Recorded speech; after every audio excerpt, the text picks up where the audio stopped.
বলছি এই সংসারের অন্নপূর্ণার কথা। আমিও এই সংসারের অন্নপূর্ণার কথা বলেছি। মোদি আশীর্বাদ হচ্ছে তুমি, মোদি তুমি। মোদি এই সংসারের অন্নপূর্ণা হচ্ছে তুমি, মোদি তুমি তুমি তুমি। অন্নপূর্ণা একটা সন্তান এনে এই সংসারটাকে পূর্ণ করতে পারলো না, আবার সে কিনা হবে এই সংসারের অন্নপূর্ণা। দাদা এই কথাটা তুমি এইভাবে বলতে পারলে দাদা? সাত করে বলিনি, সাত করে বলিনি, বলেছি অনেক যন্ত্রণা। যন্ত্রণা কি একা তোমার বৌদি যন্ত্রণা নেই? তোমার বৌদির মধ্যে যন্ত্রণা ছিটে ফোটাটুকু দেখতে পাই না।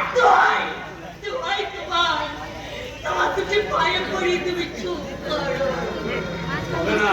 সারাদিন তো দেখছি আনন্দে ধেই ধেই করে নাচছ, আর ওদিকে আমার বুকের ভেতরটা যে ক্রমশ পাথর হয়ে যাচ্ছে, সেদিকে সেদিকে তোমার নজর নেই।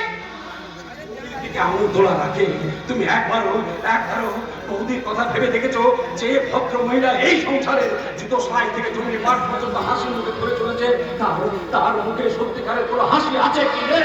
সেটা তার নিজের কাছে। কোন ক্রোন ব্রহ্মা বিষ্ণু মহেশ্বর এসে বলে গেছে ব্যাধিটা বৌদির, তোমার নয়। তুমি চুপ করো, ভাইয়ের সামনে কি সব আলোচনা করছো? তুমি চুপ করো, আর বেশি দিগাল ছড়াতে আসবে না।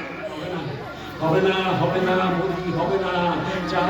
যার প্রত্যেকটা দিন বিশ্ব অভ্যেস হয়ে গেছে, অমৃত তার মুখে রুচবে না।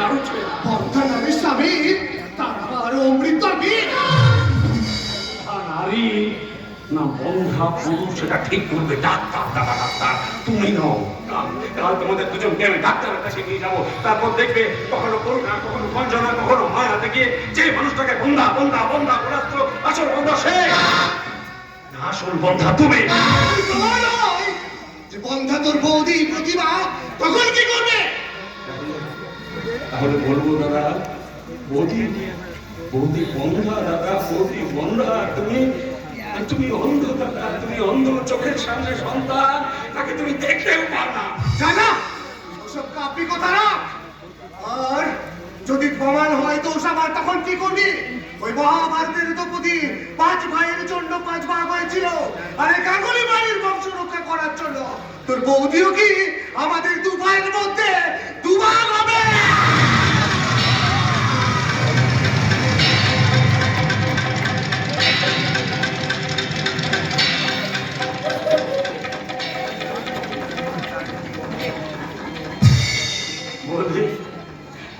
মোদি বাড়ির ভিতর গিয়ে তাপ কাটার দায়টা নিয়ে আমাদের ডান হাতের উপর বসা, মোদি এই ডান হাতটাকে জানিয়ে কিছুতে আজকে রাখতে পারছে না। মনে করো দুঃস্বপ্নটা হইতো, ঘুম ভেঙে গেলে আর কিছুই থাকে না। কিন্তু মোদি যতদিন আমি একেবারের জন্য ঘুমিয়ে যাচ্ছি, এই ঘুম আমার ভাঙবে। ঘরে যাও ঠাকুরপো, ঘরে গিয়ে হাতে মুখে একটু জল দাও। না মোদি, আমি আর আমাদের এই বাড়িতে থাকবো না। দাঁড়াও, হরিতা বাবার এ বাড়িতে তোমারও অধিকার আছে।